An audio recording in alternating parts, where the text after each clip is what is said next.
아브라함이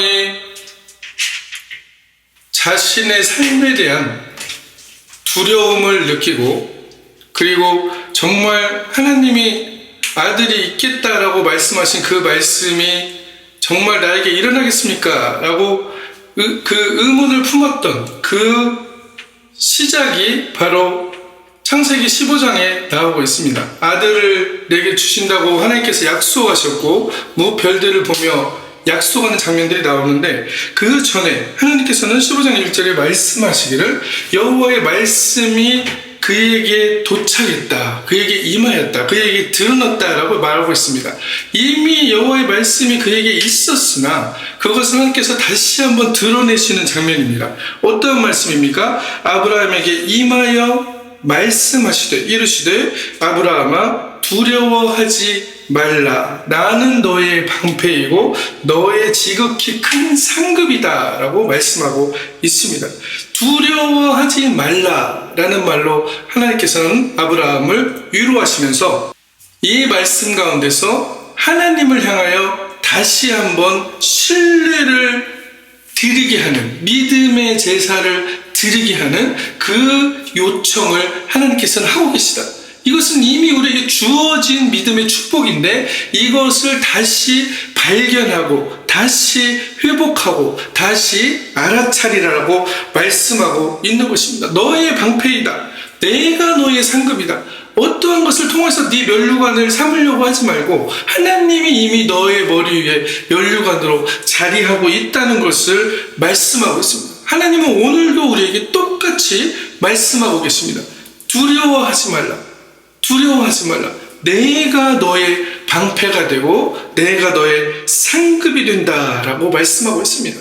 우리가 무엇을 먹을까 입을까 무엇을 할까 모든 것들을 내 생각 안에서 고민하면서 그것들을 이루어간다고 할지라도 궁극적으로 우리의 길을 인도하시는 하나님이시기 때문에 그것을 하나님께 전적으로 의뢰할 수 있는 것, 그것의 기반은 어디에서 오느냐, 그것의 기초는 어디에서 오느냐, 내가 하나님으로부터 나와 있고 내가 하나님과 연결되어 있음을 그 상태를 알아차리는 데서 나온다라고 말씀하고 있습니다.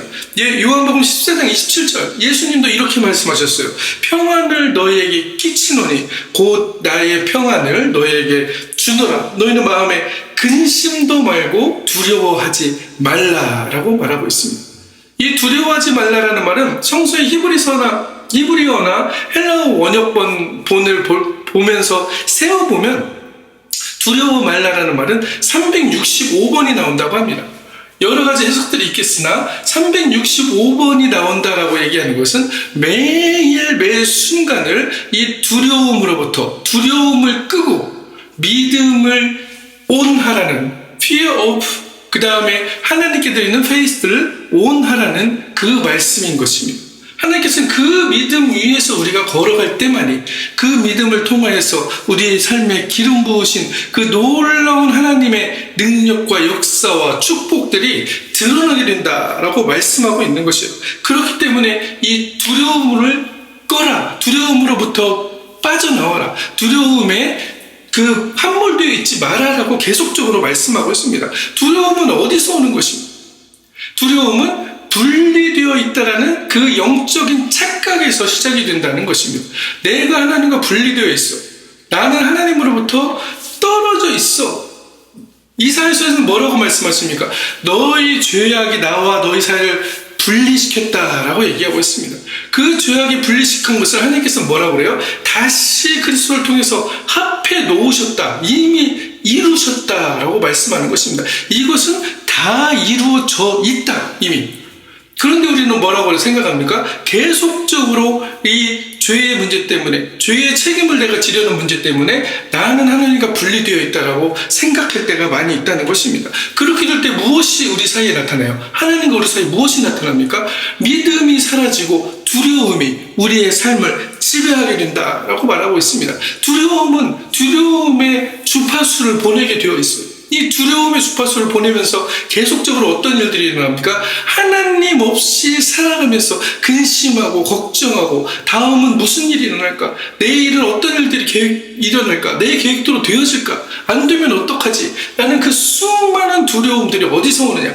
바로 내가 하나님과 단절되어 있다는 영적인 착각에서 온다라고 성서는 이야기하고 있습니다. 기도가 막혀 있다라고 얘기하고 있어요. 기도가 응답이 안 와요. 아니면 너무 하나님이 나로부터 숨어 있는 것 같은 느낌들이 들어요 라고 얘기하는 사람들이 많습니다. 그러면서 무엇이 우리를 엄습합니까? 두려움이 우리를 엄습한다. 그 믿음의 자리에 두려움이 자리하기 시작하면서 뭐라고 그래요? 그 속에서 뭐라고 속삭합니까? 하나님은 너를 잊으셨어. 봐봐, 하나님 사라졌잖아.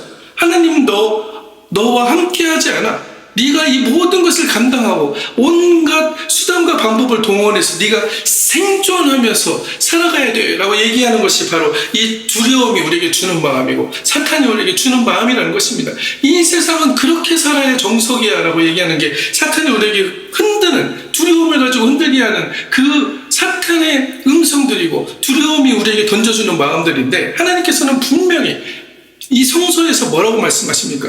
출애굽기 14장 13절, 너희는 두려워하지 말고 가만히 서서 여호와께서 오늘 너희를 위하여 행하시는 구원을 보라 라고 말하고 있습니다. 가만히 서 있으라는 것은 무슨 말씀이에요? 가만히 서 있으라, 그냥 아무것도 하지 말고 그냥 멍하니 서서 보라는 얘기를 하는 게 아닙니다. 믿음 위에 서서 가만히 기다리라는 것이에요.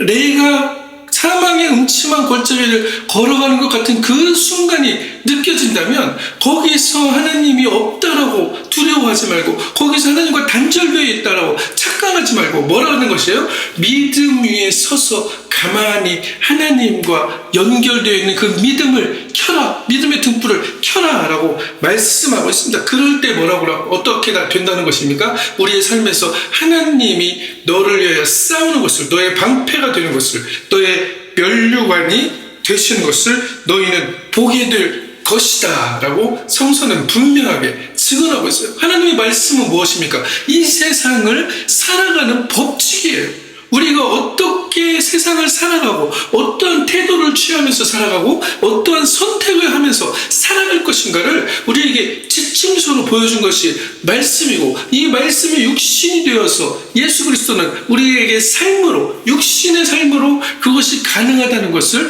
보여주셨다는 것입니다. 그 삶을 따르는 자들이 그리스도인들이다. 그 능력은 나의 육체를 신뢰함으로 나오는 것이 아니고, 나의 지혜를 신뢰함으로 나오는 것이 아니고, 나의 이성을 신뢰함으로 나오는 것이 아니며, 내가 하나님으로부터 왔다는 그 본질적인 하나님과의 연결을 발견함으로 인해서 내 안에 계시는 성령님의 지혜가 스스로 우리를 인도하고 우리를 밝게 빛나게 하시고 우리에게 놀라운 영광의 복들을 이미 선물해 주셨음을 발견하는 그 자존감들을 발견하는 것이다 라고 말씀하고 있습니다. 그래서 이 41장 10절에는 뭐라고 합니까? 두려워하지 말라, 내가 너와 함께 하리라, 놀라지 말라, 나는 내 하나님이 된다 라고 말하고 있습니다.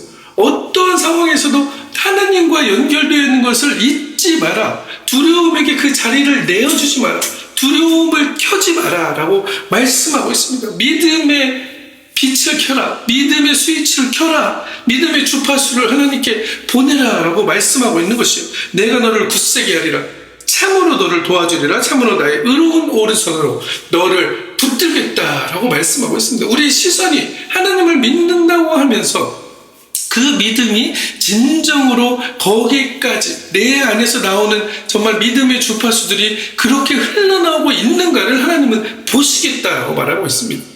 입으로만 믿습니다라고 얘기하는 그 믿음을 얘기하는 것이 아니고, 나더러 주여 주여라고 하는 그 믿음을 얘기하는 것이 아니고, 네 안에서 정말 너와 내가 하나 되어 있음을, 존재적으로 네가 나로부터 나왔고 내가 너를 창조하였음을 신뢰하고 하나님의 성령이 네 안에 내주하고 계시며 너희가 하나님의 성전인 것을 발견하며 살아가느냐라는 것을 말씀하고 있습니다. 그것을 정말 신뢰하며 그것을 너의 삶의 주파수로, 빛으로, 진동으로, 너의 삶의 그 행실로 나타남이 결단하고 선택하며 살아가는가라는 것을 말씀하고 있습니다.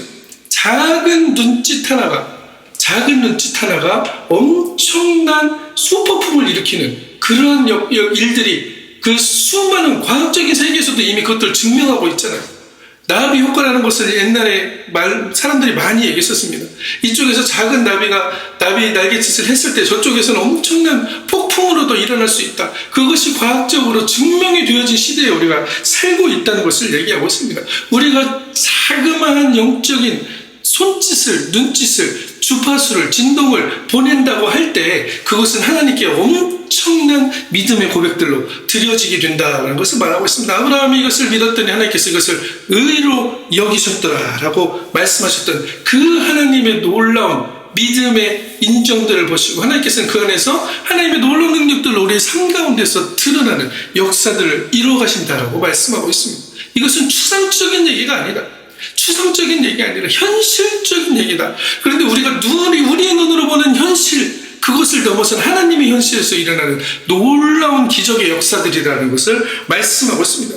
두려움은 내가 분리된 존재에서 착각이라는 것입니다. 두려움은 내가 분리된 존재라는 착각에서, 영적인 착각에서 생겨난다. 그러나 믿음은 내가 하나님과 연결된 존재라는 것을 확신하는 것. 확신은 어떨 때 확신이 돼요? 내가 그래서 확신합니다. 안 보이는데 확신합니다가 아니고 그 상태가 정말 이렇게 존재하고 있구나. 내 눈에 보이지 않았지만 정말로 이것이 이 삶의 이 모든 우주의 법칙으로 흐르고 있구나라는 것을 알아챘을 때, 그 상태를 발견했을 때 그것을 진정한 확신이라고 얘기하는 것입니다.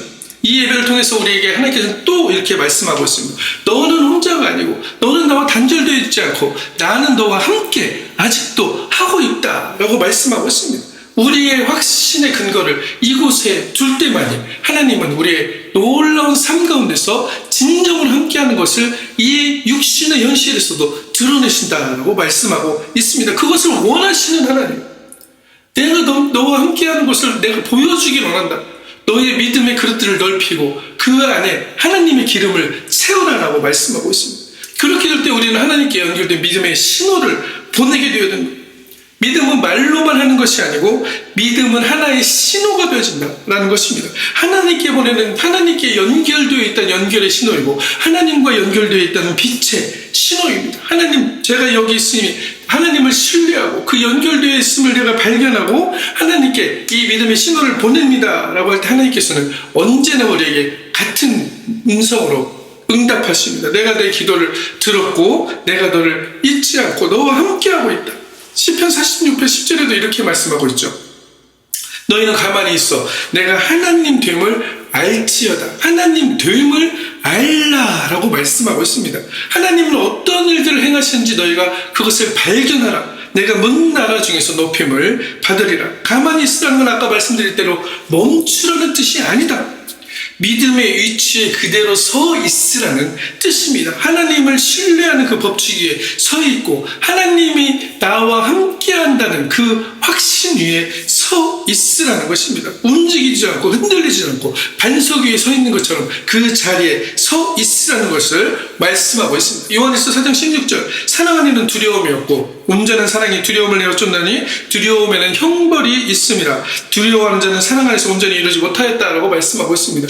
하나님을 온전히 신뢰하는 것이 바로 하나님의 사랑이고 하나님의 법칙을 온전히 신뢰하는 것이 하나님을 사랑하는 것이기 때문에 이 모든 두려움들이 그 안에서 자리 잡을 수가 없다라는 것을 말하고 있는 것입니다. 이 하나님 사랑의 믿음의 확신들이 들어가면 두려움은 나가게 되어 있습니다. 어둠과 빛이 함께할 수 없는 것처럼 어두움은 빛의 부재의 상태라는 것을 말하고 있는 것입니다.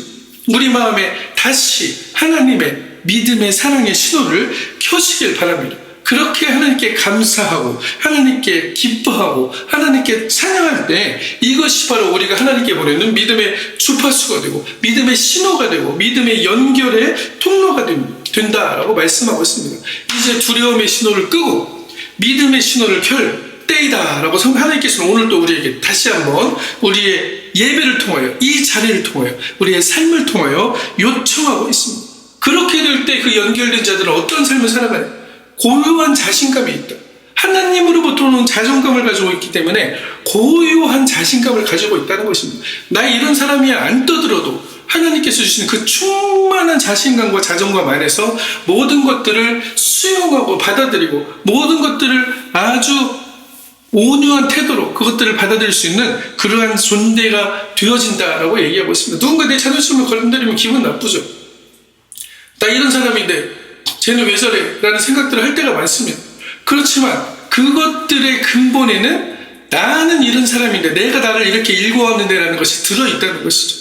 우리가 그것을 내려놓고 정말 나는 어디로부터 왔다? 하나님으로부터, 이 세상의 근원이신 하나님과 연결되어 있는 존재라는 것을 발견하게 될 때에 하나님과 연결된 진정한 회복된 나 자신이 내 안에서 성령의 능력으로 드러나게 된다라고 말씀하고 있습니다. 그래서 세상의 사람들의 눈과 판단과 그들의 시선과 그들과 비교하는 그런 일들이 점점 사라지게 된다라고 말씀하고 있어요. 세상이 우리에게 자신감을 주는 것이 아닙니다. 어떠한 자리가 우리에게 자신감을 주는 게 아니에요. 어떠한 권력이 우리에게 자신감을 주는 게 아닙니다. 우리는 창조주 하나님으로부터 태어났다는 것에 대한 그것으로부터 자신감을 가지게 된다는 것입니다. 존감이죠. 디그니티죠. 하나님께서 주신 우리의 정체성이라는 것을 얘기하고 있습니다. 이것의 뿌리가 바로 하나님으로부터 오기 때문에 하나님 우리의 멸류관이 되시고 우리의 방패가 된다는 것을 우리가 확신하는 하나님 사랑을 그대로 이루어간다는 것을 말씀하고 있어요. 여호수아 1장 9절, 여호수아가 새로 리더가 되어서 두려워하는 마음으로 서 있었습니다. 내가 잘할 수 있을까? 모세같이 할 수 있을까?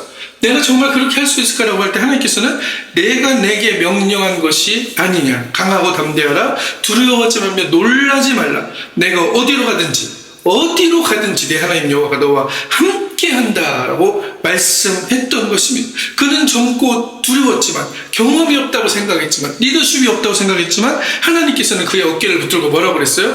너는 혼자 가는 게 아니다. 하나님께서 너와 지금도 함께하고 있고 너의 방패가 되고 너의 멸류관이 된다. 그러니 두려움을 끄고 믿음의 신호를 보내라 라고 말씀하고 있습니다. 사도 바울은 이렇게 로마서에서 확신합니다. 8장 38절 39절, 내가 확신하노니 사망이나 생명이나 천사들이나 권세자들이나 현재 일어나는 장래일이나 능력이나 높음이나 깊음이나 다른 어떤 피조물이라도 우리를 우리 주 예수 그리스도 안에 있는 하나님의 사랑에서 끊을 수 없다라고 말씀하고 있습니다. 하나님의 사랑은 우리와 이렇게 깊이 연결되어져 있다. 여러분, 혈연으로만 연결되어져 있는 게 아니라는 것을 얘기하고 있습니다. 우리는 모두 하나님으로부터 온 하나님의 자녀들이라는 것을 하나님께서는 계속적으로 우리에게 그것을 발견하기를, 저 알아요. 그거 알아요. 하나님으로부터 온 거 알아요. 그 알미 정말 가슴으로 내려와서 정말 우리 영혼의 깊은 곳에서부터 그 울림 있는 믿음의 주파수가 되어지기를, 그래서 두려움이 달아나는 삶을 살아가기를 하나님께서는 원하신다. 그렇게 될 때 우리의 마음에 평안이 우리 안에 자리 잡게 된다라고 말씀하고 있습니다. 이 연결점을 아무도 끊을 수 없다. 그래서 우리는 하나님과 연결된 사람들이다 라고 성서는 말씀하고 있는 것입니다. 그 연결된 사람은 두려움이 아닌 믿음의 발신자로 살아간다. 믿음을 계속적으로 하나님께 보내고 드리고 그 제사의 믿음의 예물을 드리는 사람으로 살아가게 된다. 두려움으로 반응하지 않고 믿음으로 반응하는 사람들이다 라고 말씀하고 있습니다. 하나님은 여전히 우리를 계속적으로 바라보고 계시고 그 사랑의 신호를 보내고 계시고 우리가 거기에 응답하여 하나님께 연결된 자녀로서, 특권을 가진 자녀로서, 상속자로서 하나님께 다시 돌이키기를 기다리고 계신다라고 말씀하고 있습니다. 그렇게 될 때 두려움은 감사가 되고 그 감사가 기쁨에 하나님께 드리는 제사와 신호가 되어진다라고 말하고 있습니다. 처음에 말씀드린 대로 성서는 365번을 두려워하지 말라라고 얘기하고 있어요. 이사야서 43장 1절, 야곱아 너를 창조하신 여호와께서 이제 말씀하시느니라, 너는 두려워 말라, 내가 너를 구속하였고 내가 너를 지명하여 불렀느니 너는 내 것이다 라고 성서는 증언하고 있습니다. 하나님이 여러분은 내 것이다 라고 계속적으로 말씀을 하고 있고 그 신호를 계속적으로 보내고 있다는 것이에요. 근데 나는 잘 모르겠어요. 그래요, 하나님 맞아요, 내가 하나님 것이죠 라고 하면서 정말 내가 그 믿음의 주파수를 켜고 그 믿음의 신호를 하나님께 보내고 믿음의 고백들을 하나님께 드리고 있느냐, 그것이 바로 하나님이 보시는 가장 간절히 원하시는 우리 중심의 변화이고 믿음의 변화이고 고백의 변화가 된다는 것을 말하고 있습니다. 빌립보서 4장 6절에 7절, 아무것도 염려하지 말고 모든 일에 기도와 간구로 너희 구할 것을 감사함으로 하나님께 아뢰라. 그리하면 모든 지각에 뛰어나신 하나님의 평강이 그리스도 예수 안에서 너희 마음과 생각을 지키시리라. 말씀 안에 능력이 있다는 것을 말하고 있습니다. 우리가 구하는 것들 염려 없이 이미 기도와 간구로 감사함으로 어떤 기도를 드리라는 것이에요?